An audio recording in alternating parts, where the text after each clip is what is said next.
I think this argument is just an argument for the sake of argument. After all, what are we? The system of governance is democracy. Democracy means the government of the people, by the people, for the people. So it's people's government. We send our representatives to the parliament, and the representatives cannot behave as they like. They must take into consideration the views of the public at large. And this committee, the demand of Anna Hazare is not that allow this committee to go sit in the parliament, but outside the parliament with the committee of the government, which is responsible to discuss and report to the government. It is not a question of the total prerogative of the members of parliament to decide any way they like. If that is the way the laws are to be passed, then let us not call it a democracy.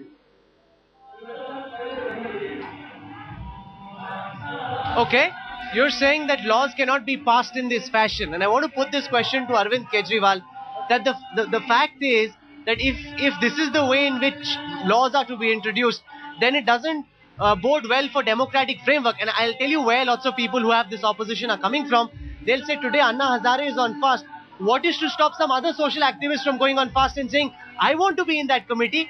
So who decided that Anna Hazare is the one person who will represent the people of India? That's the point. Respond to that.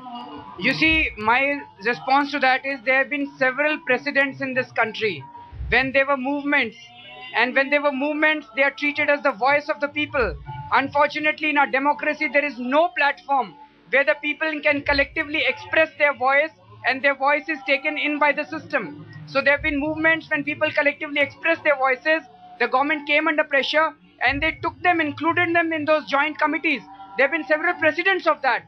So why can't the government form a joint committee for anti-corruption now? Tavleen Singh, do you not think that the government is just trying to buy time by not issuing a formal notification and by initially saying that the first meeting can't be held till the 13th of May? To everybody gathered over here, it seems that these are dilatory tactics and the government is just trying to buy time, get Anna Hazare office fast, get these people back home, and just in some manner give a semblance of life coming back to normal. Well, if the government is doing that, then the government is much stupider than we think, okay? But the fact of the matter is that the whole case that is being made by the NGOs is that they are somehow angelic. What makes you think that the NGOs aren't corrupt?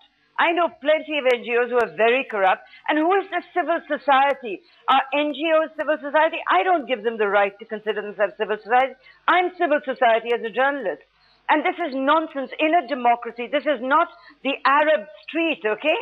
This is a democratic country. You can express your opinion through the media. You can do whatever you like. What they're suggesting is anarchy. And if that's what you want, God help us.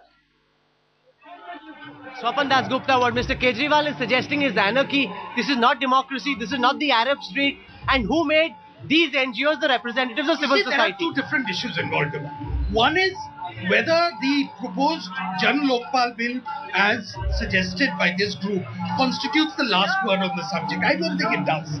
It is a valuable input into the system, but it's not the last word.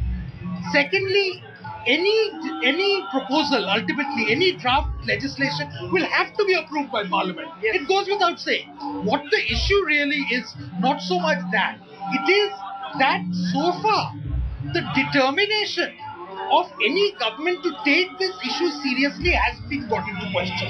I don't think the people really feel that governments are sincere about it. We can talk about the particular finer points of the bill later. But there is no question at all of usurping the right of Parliament. That cannot be done. But now we have a Lokpal bill, or which has been there in various states, which everybody evidently knows lacks teeth. The question is, how do you give effective teeth to it? Okay. Now, therefore, that we can quibble about. But as long as the motive, the purpose is very well understood. So who's being unreasonable? The government or these NGOs? And do the NGOs have the right to represent all of India? We'll talk about that. Prashant Bhushan will also be joining us. There are lots of more people who've come from different parts of the country.